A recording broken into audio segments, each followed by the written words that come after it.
जय हिंद। आज के वीडियो में हम देखेंगे आरआरबी रेलवे ग्रुप डी के लिए ये स्पेशल साइंस का क्वेश्चन रहेगा, जिसमें हम थ्योरी प्लस एमसीक्यू दोनों देखेंगे।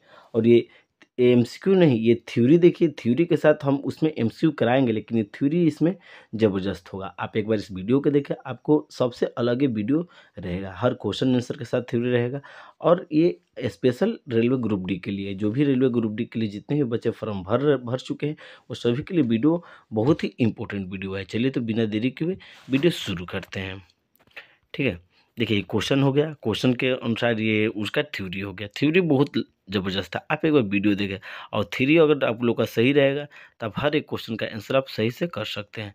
चलिए तो एकदम पहला क्वेश्चन से, निम्नलिखित में से कौन सी प्रकाशीय परिघटना यह प्रमाणित करती है कि प्रकाश एक अनुपस्थ तरंग है। निम्नलिखित में से कौन सी प्रकाशीय घटना यह प्रमाणित करती है कि प्रकाश एक अनुप्रस्थ तरंग है।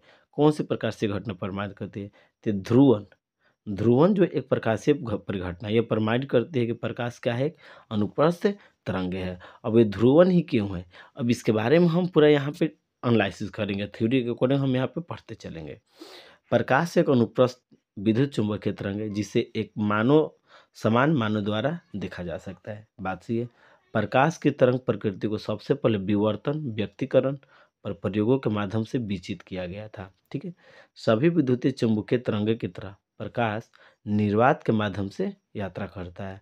प्रकाश की अनुप्रस्थ प्रकृति ध्रुवीकरण के माध्यम से प्रदर्शित किया जा सकता है। तो प्रकाश के अनुप्रस्थ प्रकृति ध्रुवीकरण के माध्यम से प्रदर्शित किया जा सकता है। ध्यान रखिएगा। आगे दिया है इसमें, प्रकाश तरंगे के कंपन को तरंग गति के प्रसार की दिशा के लंबवत एक विशेष तल में सीमित रखने की घटना को ध्रुवीकरण कहा जाता है। ये क्वेश्चन आपको पूछ सकता है कि ध्रुवीकरण क्या है, उसका परिभाषा ही पूछ सकता है। तो प्रकाश तरंगों की कंपन तरंग गति के प्रसार की दिशा के लंबवत एक विशेष तल में सीमित रखने की घटना को ध्रुवीकरण कहा जाता है। ठीक है, ध्रुवीकरण प्रकाश की तरंग प्रकृति की व्याख्या करता है कि क्योंकि प्रकाश तरंगों एक विशेष तल में ध्रुवीकृत होता है। अनुदैर्ध्य तरंगों को ध्रुवीकृत नहीं किया जा सकता, इसलिए अनुप्रस्थ तरंगों केवल ध्रुवीकरण ही किया जा सकता। किसे? अनुप्रस्थ तरंगों को, जो कि प्रकाश एक अनुप्रस्थ तरंग है, इसलिए हम ध्रुवीकरण भी इसको बोल सकते हैं। ठीक है, अगला क्वेश्चन देखते हैं। अगला क्वेश्चन है, एक पेरियोस्कोप। ठीक है, एक जो पेरियोस्कोप होता है सिद्धांत पर कार्य करता है। पेरियोस्कोप जो होता है किस सिद्धांत पर काम करता है, बताना यहाँ पे। तो परावर्तन के सिद्धांत पर यह काम करता है। पेरियोस्कोप जो है ये परावर्तन के सिद्धांत पे काम करता है। अब यहाँ पे देखते हैं, एक पेरियोस्कोप परावर्तन के नियम पर कार्य करता है, जो बताता है कि वस्तु से प्रकाश की दूरी 45 डिग्री कोण पर एक दर्पण पर पड़ता है और परिलक्षित होता है। यह परावर्तित प्रकाश फिर दूसरे दर्पण पर पड़ता है और फिर से परिलक्षित होती है, जब तक कि वह मानव आंख तक नहीं पहुंचता। परावर्तन तब तक होता है जब प्रकाश किसी वस्तु से उछलता है। प्रकाश के प्रतिबिंब को लगभग 2 प्रकार के प्रतिबिंब में वर्गीकृत किया जाता है। ये आप लोग को पता ही होगा, नहीं पता हो तो यहाँ पर देख लीजिए। एक होता है नियमित परिवर्तन, एक होता है विस्तृत परिवर्तन। नियमित परिवर्तन क्या है? तो नियमित परिवर्तन को एक निश्चित कोण पर एक चिकनी सतह से परिवर्तित प्रकाश के रूप में परिभाषित किया गया है। और विस्तृत परिवर्तन क्षुद्रीय सतह द्वारा उत्पन्न होता है, जो सभी दिशाओं में प्रकाश को परिवर्तित करते हैं। ठीक है, अब आगे देखते हैं, परिवर्तन के नियम देखते हैं। क्या परिवर्तन के नियम? आपतित किरण अभिलंब के बीच कोण परावर्तित किरण और अभिलंब के बीच के कोण के बराबर होता है। आपतित किरण, अभिलंब और परावर्तित किरण सभी एक ही सतह पर होते हैं। आपतित किरण परावर्तित किरण का अभिलंब के भिन्न दिशाओं में होता है। जैसे कि इस तरीके से होता है, तो किधर जाता है, इधर जाता है। तो एक ही बिंदु पर होता है। आपतित किरण परावर्तित किरण कोण आई और कोण आर आपस में भी क्या होता है, इक्वल होता है, यानी कि बराबर होता है। अगला क्वेश्चन देखते हैं यहाँ पे, निम्नलिखित में से कौन प्रकाश के रंग को निर्धारित करता है? प्रकाश के रंग को कौन निर्धारित करता है? तो इसकी तरंगदैर्घ्य द्वारा ही प्रकाश का रंग निर्धारित किया जाता है। किसके? तरंगदैर्घ्य द्वारा। ठीक है, तो देखते हैं इसमें कि परावर्तन या परिघटना जिसमें एक प्रकाश की किरण को उसी माध्यम वापस भेजा जाता है जहाँ से वो आ रही है। सीमा के साथ परस्पर क्रिया को क्या कहा जाता है? परावर्तन कहा जाता है। परावर्तन का नियम, आपतन कोण और परावर्तन कोण दोनों आपस में बराबर होता है। आपतन किरण, परावर्तित किरण, आपतन सतह, अभिलंब हमेशा एक ही समान स्थिति में समतल में स्थित होता है। दृश्यमान प्रकाश तरंगे में विभिन्न तरंगे दैर्घ्य होते हैं। दृश्यमान प्रकाश की रंग उसके तरंगदैर्घ्य पर क्या करता है, निर्भर करता है। ठीक है, आगे देखते हैं। ये तरंगदैर्घ्य वर्णक्रम के लाल सिरे पर 700 nml से लेकर बैंगनी सिरे पर 400 nml तक होती है। समीकरण जो विद्युत चुंबकीय तरंगे की तरंगदैर्घ्य और आवृत्ति n बराबर c by lambda, c by lambda ये फार्मूला होता है। ठीक है, जहाँ ये लेमडा का इंगित करता है ये तरंगदैर्घ्य, v आवृत्ति और c प्रकाश की गति है। आगे देखते हैं। रंग प्रकाश का एक गुण है जो तरंगदैर्घ्य पर निर्भर करता है। जब प्रकाश किसी वस्तु पर पड़ता है तो उसमें कुछ अवशोषित होता है और कुछ भी परावर्तित होती है। प्रकाश की तरंगदैर्घ्य आवृत्ति उपरोक्त संबंध में निकटतम यानी कि n बराबर c बाई लेमडा ये फार्मूला होता है। ठीक है, ध्यान रखिएगा। आगे देखते हैं। यहाँ पे एक अपारदर्शी वस्तु जो सभी तरंगदैर्घ्य को परावर्तित कर सकती है सफेद दिखाई देता है। जो एक तरंगदैर्घ्य अवशोषित करता है वो काला दिखाई देता है। यहाँ समझना है।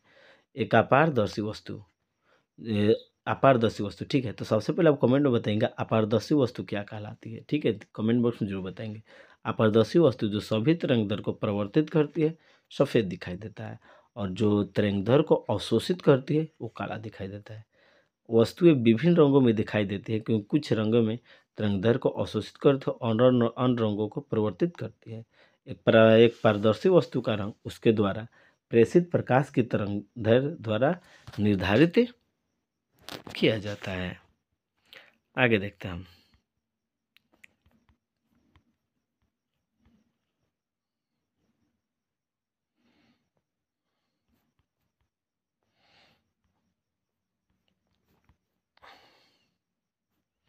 देखते हैं यहाँ पे क्वेश्चन क्या करें।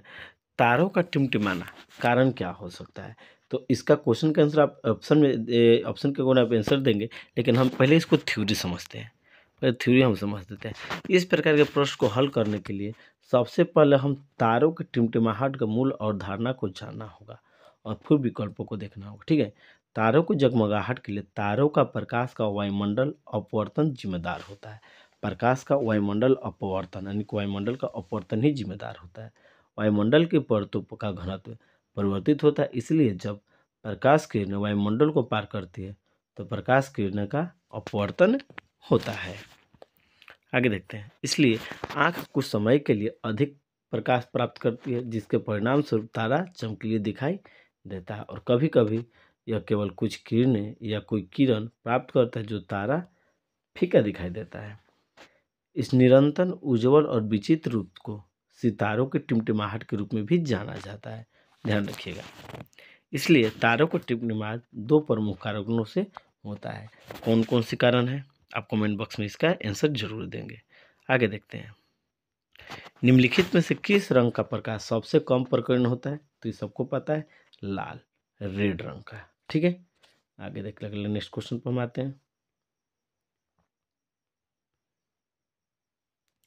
राइबोसोम निम्नलिखित में से किसका कार्यस्थल है। तो प्रोटीन संश्लेषण का। प्रोटीन संश्लेषण का राइबोसोम कार्यस्थल है। आगे देखते हैं। अगला है प्रेसबायोपिया। प्रेसबायोपिया को ठीक करने के लिए आमतौर पर किस लेंस का इस्तेमाल किया जाता है। तो उत्तल लेंस का इस्तेमाल किया जाता है। बाईफोकस लेंस का इस्तेमाल किया जाता है।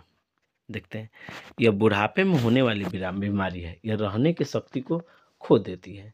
इस बाईफोकल लेंस का उपयोग करके हटाया जा सकता है। बाईफोकल लेंस प्रेसबिया आँख के प्रकृति को उम्र बढ़ने के हिस्से होता है। बाईफोकल लेंस का उपयोग प्रेसबायोपिया को ठीक किया जा सकता है। जब पहनने वाला दूर की वस्तु दिखा रहता है तो प्रत्येक लेंस के ऊपरी आधा अब्रासी और निकट दोष को होता है। ठीक है, प्रत्येक लेंस का निचला आधा भाग उत्तल होता है और जब पहनने वाला पड़ता है तो इस भाग को देखता है तो दोष का हो जाता है, ठीक हो जाता है। नेक्स्ट क्वेश्चन पर हम आते हैं। श्वेत प्रकाश का निम्नलिखित में से कौन सा रंग कांच के द्वारा सबसे कम प्रचलित होता है। तो लाल रंग का सबसे कम प्रचलित होता है। ठीक है, देखते हैं आगे। जैसे ही दृश्य प्रकाश दाईं ओर से कांच के प्रिज्म में प्रवेश करता है तो प्रतीत हो जाता है और दृश्य रंग का एक श्रृंखला अलग हो जाता है। प्रकाश के प्रत्येक किरण अपने विशेष तरंगदैर्घ्य के साथ कांच द्वारा अलग अलग धीमी होती है। चूंकि बैंगनी रंग की तरंगदैर्घ्य छोटी होती है इसलिए लाल रंग की तरंगदैर्घ्य की तुलना में धीमी होती है। ये इसका हुआ। नेक्स्ट क्वेश्चन देखते हैं हम। वो दर्पण क्या कहलाता है जिसकी परावर्तक सतह बाहर की ओर मुड़ी होती है? तो उत्तल दर्पण कहलाता है। उत्तल दर्पण की परावर्तक सतह बाहर की ओर मुड़ी होती है, जैसे कि इस तरीका से। ये उत्तल दर्पण हो गया, ठीक है। और ये अवतल दर्पण का होता है। अगला देखते हैं इसमें। उत्तल दर्पण चम्मच के पिछले भाग की तरफ बाहर की ओर मुड़ा रहता है। उत्तल दर्पण में एक बिंदु से उत्पन्न होने वाला प्रकाश दर्पण की परावर्तित होगा, विसित होता है। इसलिए उत्तल दर्पण को कभी कभी अपसारी दर्पण भी कहा जाता है। इन दर्पणों द्वारा बनने वाली छवि प्रकार से दो काल्पनिक आभासी होता है। अगला क्वेश्चन देखते हैं यहाँ पे। Question number 10। नवडार्नीवाद के अनुसार कौन सा कारक जैव विकास के लिए जिम्मेदार होता था? उत्परिवर्तन एवं प्राकृतिक चयन, ये इसका कारक है, ठीक है। नेक्स्ट क्वेश्चन हम देखते हैं यहाँ पे। Question number 11।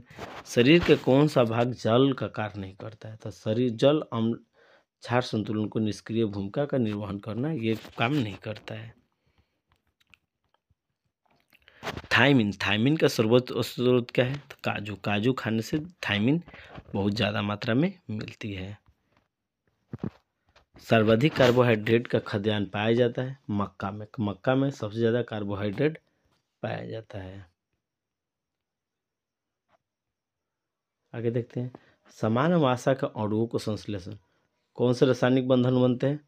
एस्टर बंधन बनते हैं। कौन सा? एस्टर बंधन। चलिए नेक्स्ट क्वेश्चन देखते हैं हम। इनमें से कौन सा पदार्थ प्लाज्मा प्रोटीन नहीं है? तो हेपेरिन। तो फ्रेंड आज के लिए इतना ही। वीडियो कैसा लगा? अच्छा लगा तो लाइक कमेंट करेंगे। आज के लिए इतना ही, धन्यवाद।